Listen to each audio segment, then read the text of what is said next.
हमारा शायद पुनर्जन्म हो जाता तो हम हमारी गलतियों को सुधार लेते। तो बता कि तूने चोरी किया हुआ खजाना कहाँ छुपाया है। चोर तुरंत कह देता है राजन, है महाराज, मैंने इस जन्म में कोई चोरी की ही नहीं। हरे कृष्णा, मैं हूं दुर्गेश कृष्ण दास और एक बार फिर से आप सभी का स्वागत है हमारे यूट्यूब चैनल हरे कृष्णा डिवोशन पे। जैसा कि अभी आपने देखा कि मैं कह रहा था कि कैसे एक चोर ने मृत्यु से पहले ही पुनर्जन्म प्राप्त कर लिया। तो आज की कथा कुछ बहुत मजेदार सी होने वाली है, क्योंकि हम सब चाहते हैं कि हमारा शायद पुनर्जन्म हो जाता तो हम हमारी गलतियों को सुधार लेते। यही वो कृष्ण का संदेशा है जो मैं आपके लिए लेके आया हूँ, जिसके लिए मैंने आपको कहा था कि एक बहुत ही प्यारा और महत्वपूर्ण संदेशा मैं लेकर आ रहा हूँ। तो बिना वक्त गवाए हम शुरू करेंगे हमारा आज का वीडियो। इससे पहले यदि आप चैनल पे पहली बार है तो चैनल को सब्सक्राइब कर दें। तो हम शुरू करते हैं हमारा आज का वीडियो। एक बार एक चोर एक महल से चोरी कर उस राज्य से भागने का प्रयास करता है। उस महल के सैनिक लोग उस चोर के पद चिन्हों को फॉलो करते करते एक गांव में पहुंच जाते हैं और उस गांव में देखते हैं कि ये भागवतम का कथा हो रहा है और यहाँ पर उस चोर के पद चिन्ह गायब हो जाते हैं। इससे वो सैनिक ये अनुमान लगाते हैं कि चोर कहीं ना कहीं इन्हीं लोगों के बीच में छुपा हुआ है। अब वो इंतजार करते हैं कि कब कथा जो है खत्म हो और कब उस चोर को वो पकड़ सके। यहाँ महात्मा जी अपनी कथा का आरंभ करते हैं और कहते हैं कि जब कोई व्यक्ति, जब कोई मनुष्य, चाहे वो दुराचारी ही क्यों ना हो, भगवान को शरणागत हो जाता है और कहता है कि है भगवान, अब से मैं आपका हूँ, तभी से वो निष्पाप हो जाता है, उसके सारे पाप धुल जाते हैं। श्रीमद् भगवद गीता की चैप्टर 18 श्लोक नंबर 66 में भगवान कहते हैं, सर्व धर्मान परित्यज्य मामेकं शरणं व्रज अहम त्वां सर्व पापेभ्यो मोक्षयिष्यामि मा शुचः। भगवान अर्जुन से कहते हैं कि मुझ सर्वशक्तिमान को, अपने सारे धर्म और सारे कर्तव्य को त्याग कर मुझ सर्वशक्तिमान को शरणागत हो जा, मैं तुझे सारे पापों से मुक्त कर दूंगा। तो शोक मत कर, तो दुखी मत हो।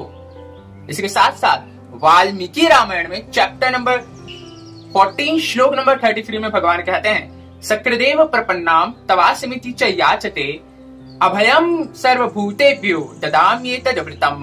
भगवान कह रहे हैं कि जो व्यक्ति एक बार मुझको शरणागत होकर मुझसे याचनाएं करता है कि मेरी रक्षा करो, मैं तुम्हारा हूं, तब मैं उसको मनुष्य में अभय करवा देता हूं और यही मेरा व्रत है।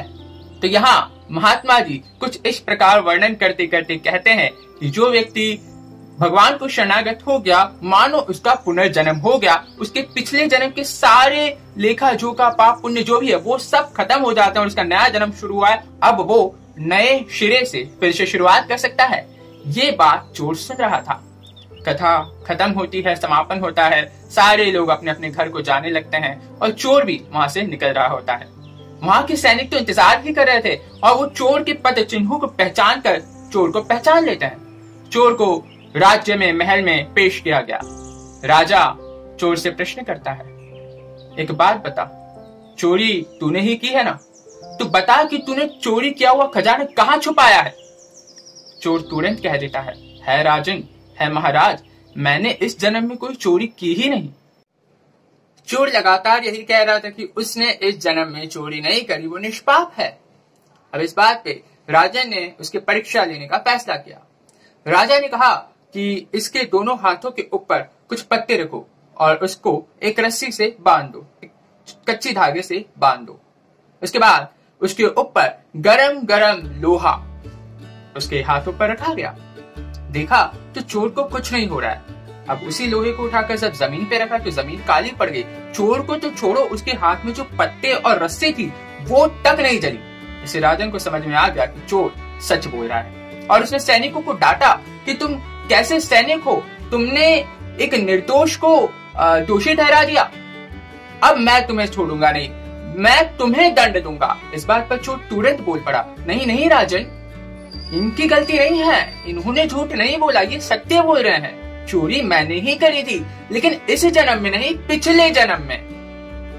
राजन को कुछ समझ में नहीं आ रहा, इस जन्म में नहीं, पिछले जन्म में। अभी कुछ घंटों पहले चोरी हुई है और अब तुम कह रहे हो इस जन्म में चोरी नहीं करी, पिछले जन्म में चोरी करी है। तब ये सारा दृष्टांत चोर बताता है कि कैसे वो चोरी करके यहाँ से भागा था और भागवतम की कथा में पहुंचा और वहां पे महात्मा जी बता रहे थे कि कोई व्यक्ति भगवान को शरणागत होके सारे पाप को माफी मांग के उनको सरेंडर होकर कह देता है कि अब से मैं कोई पाप नहीं करूंगा, वो निष्पाप हो जाता है और उसका पुनर्जन्म हो जाता है। तो मैंने चोरी करी, लेकिन वो पुनर्जन्म में करी और पिछले जन्म में करी, और मैंने वो खजाना कहाँ छुपाया है मैं आपको ला कर दे देता हूँ। तो यहाँ चोर ने अपने आप को सरेंडर करके अपने पापों को धो डाला और उसने जितनी भी पास्ट लाइफ में गलतियां करी भगवान ने उसको क्षमा कर दिया।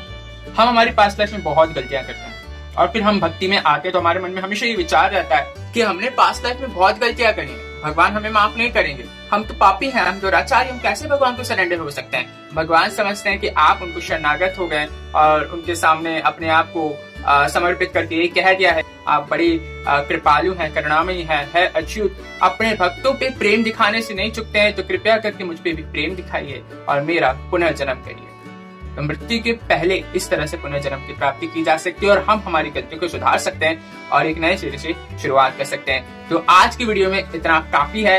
वीडियो पसंद आया तो लाइक करें, ज्यादा पसंद है तो कमेंट करें, बहुत ही ज्यादा पसंद है तो शेयर करें और चैनल पे पहली बार है तो चैनल को सब्सक्राइब करना ना भूलें। हरे कृष्णा।